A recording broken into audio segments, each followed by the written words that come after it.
Cozy readers, spooky reviewers, countrymen, lend us your ears.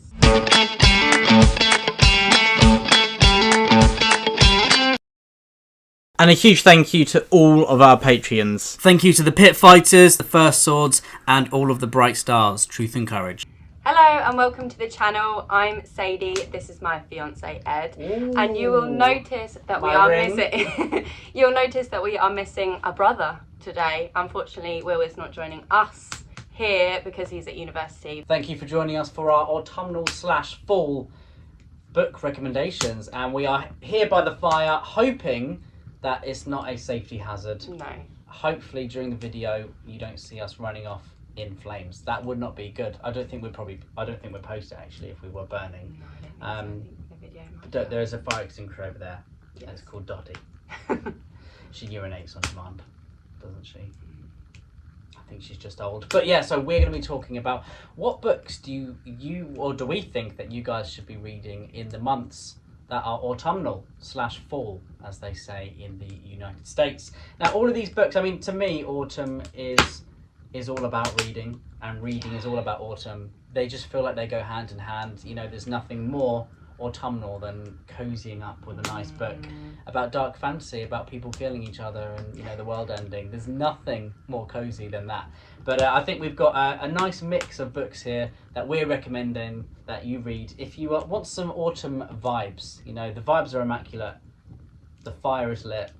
Would you like to kick us off? I will. I will say this was very difficult because I feel like putting it down to, well, we originally said 3, didn't we? Yes. We had to move it to 4 because there's so many books that I'd like to read or have read in autumn that I would recommend. And I think Sadie's, you know, the way that you've chosen your books is you've thought, what books have orange on them? Do you think? Yeah. Oh, they do look, yeah, orange and quite dark. Like the I've got covers. a bit of orange, to be fair. Yeah. I've gone for the autumnal I think look. so, but we've as definitely well, the chosen a aesthetic. few different genres, haven't we? Yes. So, yeah, right, you start us off, Sadie. Okay, so my first book is A Court of Silver Flames by Sarah J. Maas. It should by be orange. the Flames Why is as it not well. orange flames? Oh, Do they're you mean Silver Flames? No, why is it not orange? Why is it called Silver Flames? Well, you'll see, won't you? Oh, spoiler. When you get there. Ah. This is the last book of the Sarah J. Maas ACOTAR series. Obviously, to read this, you need to read the whole series. This is set in autumn, I think, most of the book. So I read this in September and it was like the perfect time, but I think September, October is a good time to read this. Is it called the Autumn Court?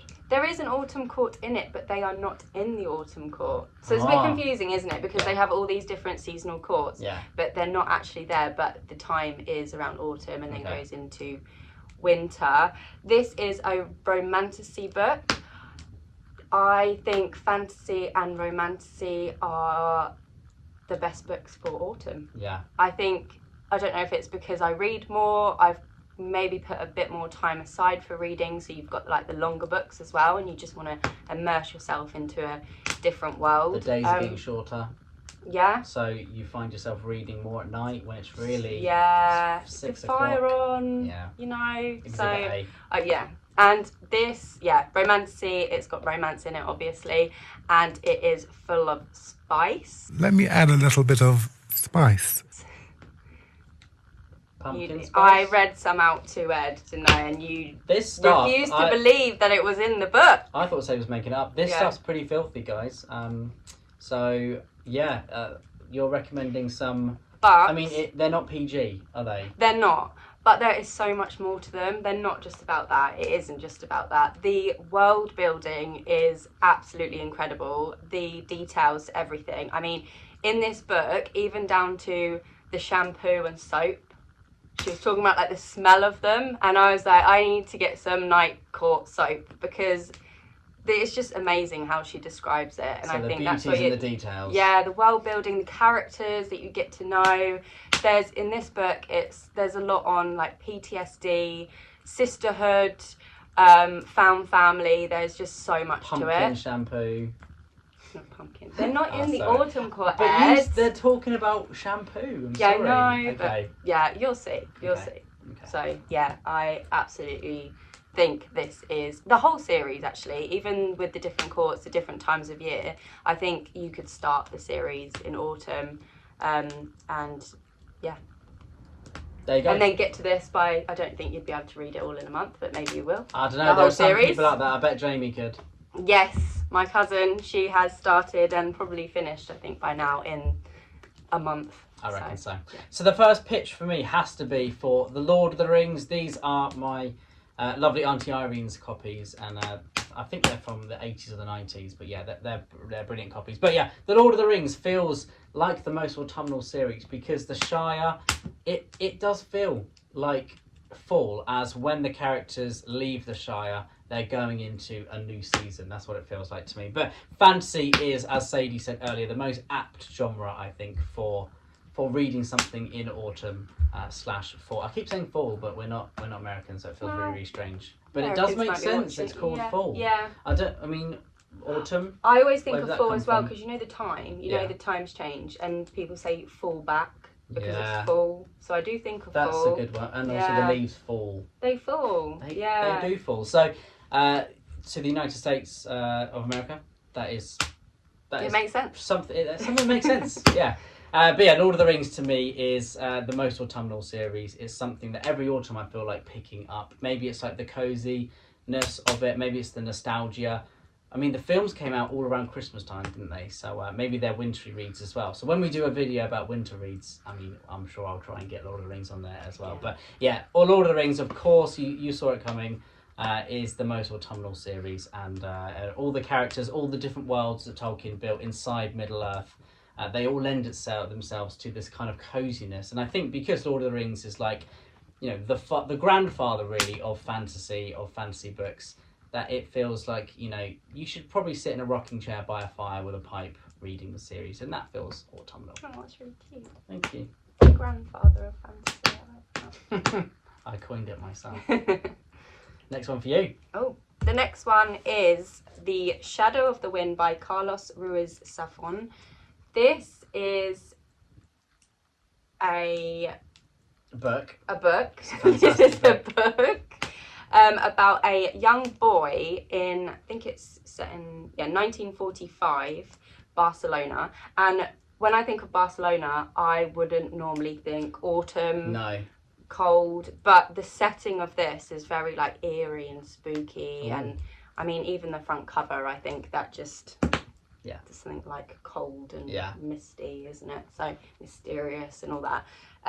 This also is about, so the boy's father is a dealer in antique books, and he takes him to a library called the Library of, is it Forgotten Books? Okay, so I mean, antiques, they're dusty. Dusty is so Yeah. autumnal, and libraries, reading. Exactly, It all lends cozy itself. reading. I think Perfect. as soon as it's got that in it, it's an autumn book, isn't it? Autumn or 100%, winter yeah.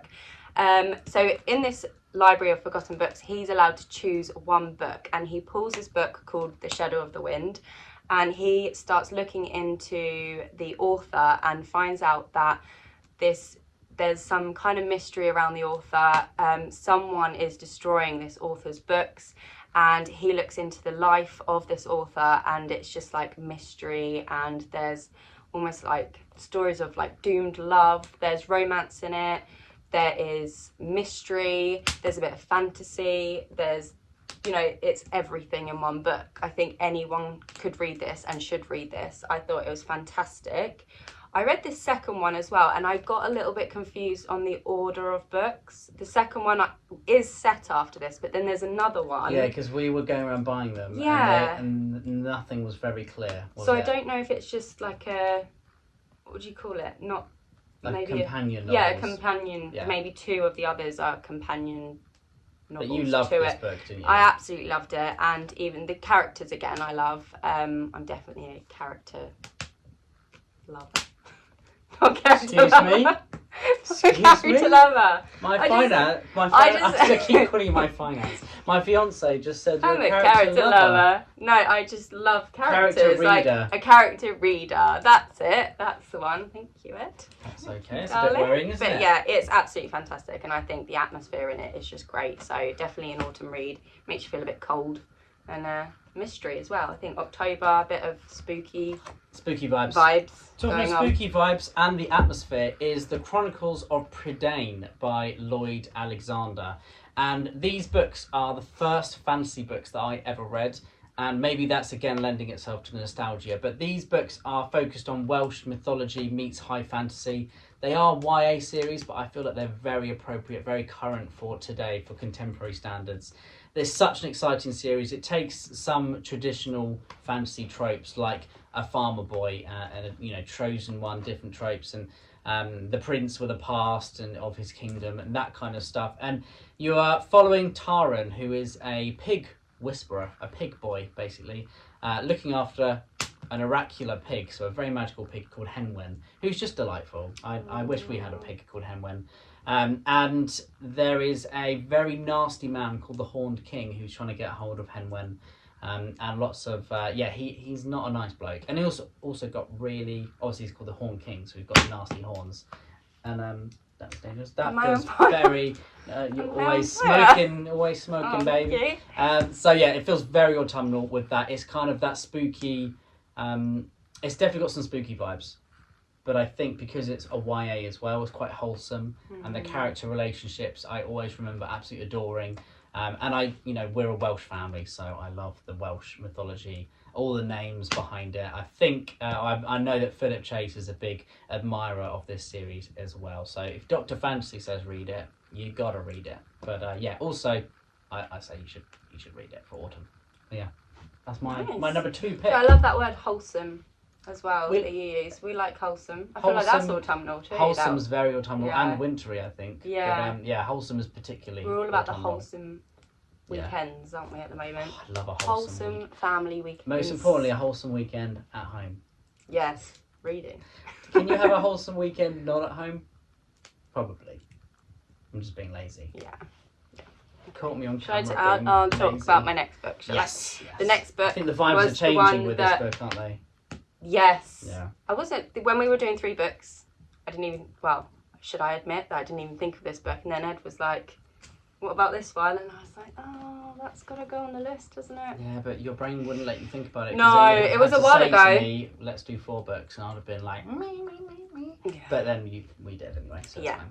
So this book is If We Were Villains by M.L. Rio. This is Dark Academia. I said it right. I always say it wrong. This is... Dark Academy is what Sage says. It says Dark Academy written all over it. Or Academia or something.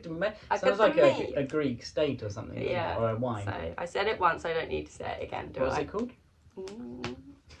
So this is about a man who has served 10 years in prison for a murder that was committed at his college. He was a young actor, and when he's released, this detective wants to talk to him and discuss what actually happened and find out whether he did commit this murder or not. And it goes back in time to the story of him and his friends at college, acting, and I was just hooked through the whole book. I thought the plot was really engaging. There's a lot of Shakespeare in this book as well, which He screams autumn, doesn't he? Yeah, like it Macbeth. does. I mean, Macbeth would be a great recommendation for this video. Yeah. Shame we can't have an extra recommendation. We should have done 10 books each. 17 plays. Yeah, but yeah, I loved this book. And did you read this? I haven't read it. No, I've read The Secret History, which I think that's obviously Dark Academia as well. Which I think for The Secret History by Donna Tartt, people either want to die for the book or they hated the book so much that they wanted to die. But I kind of just fell in the middle. That I thought it was pretty cool. Okay. It was okay. I think I liked all of the the college stuff where they were finding out about looking at languages, like classical languages. And I found that really cool. And then when it moved away from that, I was like, oh, so obviously it's my geekiness coming out, and I didn't want the murdery stuff to happen. I wanted the other stuff, the learning to happen. Yeah. That's what I wanted to learn about. See, I like the mystery and the... You love a murder, don't you? Which is a bit worrying. So again, that's on camera. I don't think I should say that. I do like crime. Crime used to be You're a character lover and you're a murderer lover. Great. Yeah, lovely. that's it. Yeah, crime used to be This is becoming my genre. confession sessions. Yeah, with okay, Sadie. we'll move on, shall we? I To think the so. next book. My third one is, well, talking of murderers, Berserk is probably the most dark fantasy that I've ever read, and I think dark fantasy really suits autumn. October is in there, obviously, so for the spookiness, it was either Dracula or Berserk, but I had to choose Berserk. This is something I've been really loving. I've been, reading it for over a year now, actually, just taking it slowly. This is Deluxe 5. I think I've read 5 or 6. I can't remember now. I'm not doing very well. I actually can't remember anything. But I absolutely love Berserk for what it is, which is a riveting dark fantasy read that focuses on the character of Guts, and it explores the world and these horrific demons and creatures through the adversities that Guts goes through as a character, and watching his development over the series, him and all of the side characters, is so, I would say exciting, so visceral to read about. It's incredibly emotional as well at times, and I think to get that level of emotions through the medium of manga, which is, it's everything stripped back to as minimal as you can, being able to attach yourself emotionally to a series that is like that is a remarkable feat of a storyteller. So I think this book has to be at the top of the dark fantasy list. And if you want to read it, if you want to get those spooky, demon vibes, shall we say, then Berserk is the one for you. But don't take it on lightly, because it's a monumental task, and it's also incredibly dark. Like I said, it's probably the darkest thing I've ever read. But there are a lot of amazing moments, so it is worth the gore and the other stuff. You wouldn't like it. No, I was going to say. I'm not talking to you. No. I said, do not read this. Okay. I probably wouldn't know. Seriously, don't read it. No, I won't. Not for me. Number 4. So my The number last 4, one. last For one you. is a book about a young boy who finds out he's a wizard. Oh, I've never heard of this. I was going before. to say mermaid then. What? A Where did that mermaid? come from? Sadie. Yeah, sorry. What book have you been reading about a young boy becoming a mermaid? I don't know. Yeah, my recommendation is Harry Potter. It is just so nostalgic, isn't it? It's get on the sofa with a blanket, a cup of hot something, with a fire on, and just cozy. With some butterbeer. Butterbeer. Yeah. Have you had butterbeer before? I haven't. Do you know why? Why? Because they told me that it might have peanuts in it. Do you know? So Sadie's allergic to peanuts. She So, ruins and everything. it has ruined everything, because I personally would have peanut butter sandwich every single day, or peanut butter. You know the peanut M&Ms, the yellow ones. Yeah. Those that you can't have. I'd love them, I can't obviously.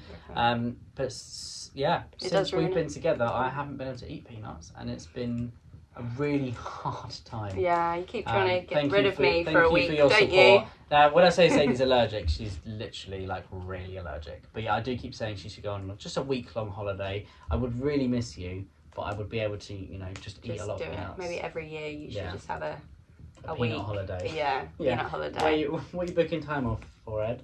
Just go on my peanut week. Yeah. I wouldn't start advertising that. But Harry Potter is incredibly nostalgic. Obviously, I mean, a lot of us grew up with Harry Potter, didn't we? Yeah. I probably am showing my age. He went to your school? Well, when I started secondary school, they were all starting Hogwarts. Did you feel like you were one of them? Well, my school wasn't as good as Hogwarts, I don't think. Unfortunately, it wasn't the same kind of school. But reading them, watching them, I watch them every single year, building up to my birthday, which is in November. So it is like a autumn, winter watch. Drag Ed to watch them too. You love them, really. You know them more than I do. Like, you quote them more than I do. I do. It's funny because I find them hard to binge. Yeah, I love it. But I would binge Lord of the Rings, but I find them hard to binge. Yeah, no, I love it. I love reading them, listening to them, watching them. So yes, this is my cozy autumn read. And there's a lot of obviously it's always fun reading them because there's so much stuff that the films missed out as well. But yeah. Oh yeah, definitely. And I'm not just talking about the first one. Obviously, the whole series. You just read the whole series. You just read the whole series. Yeah, I don't think I actually have the whole series. I mean, look how tattered it is. First edition that. And the last one for me is a recommendation slightly different, and it's more of a memoir really, but it's James Herriot's All Creatures Great and Small. And so James Herriot was a vet in the Yorkshire Dales in the 1930s, 1940s. And you might have seen the programme All Creatures Great and Small. There are 2 programmes. I think one was from the 70s maybe, and one is currently released at the moment. So series are coming out each year. But it's such a fantastic series of books because it's all about him learning to become a vet, and he's talking about his life, his stories, moving from Scotland to the Yorkshire Dales. And you know, I think autumn always reminds me of the countryside. We're very lucky that we do live in the countryside, and we're always surrounded by sheep and goats. Some of them have nappies on because of Mama Gwyn and her obsession with having them in the house and looking after them. So yeah, but I mean, I think animals always remind me of autumn as well. And listening or reading an All Creatures Great and Small book just makes me feel like more connected really to life, to nature, to animals. And they're always sometimes really heartbreaking stories, but sometimes they're very wholesome. We like that word. Yeah, all the characters are brilliant in James Herriot's life, like Tristan and Siegfried, Mrs. Hall, Edith, and yeah, it's just a great cast. They're all real people, obviously, as well. And I just love reading about that period as well. I think that period, you know, obviously World War II, the end of it, reminds me of Narnia. That's very wintry. That'd be a good one to talk about in our winter reads from there. But we should probably stop giving spoilers for that one. But All Creatures Great and Small by James Herriot is very high up on my autumn reads list. So that is our autumn reads video. I need to read the that. embers are approaching. Yeah. I am getting very, very warm Yeah, now. my back is absolutely boiling. But thank you very much for watching our videos. Hopefully you got something out of it, and hopefully you enjoyed hearing a little bit about what Sadie and I like to read in autumn. Please let us know any other books that you'd recommend in the comments below. We'd love to chat with you there. Yeah. Stay safe, truth and courage. The fiancés, go in.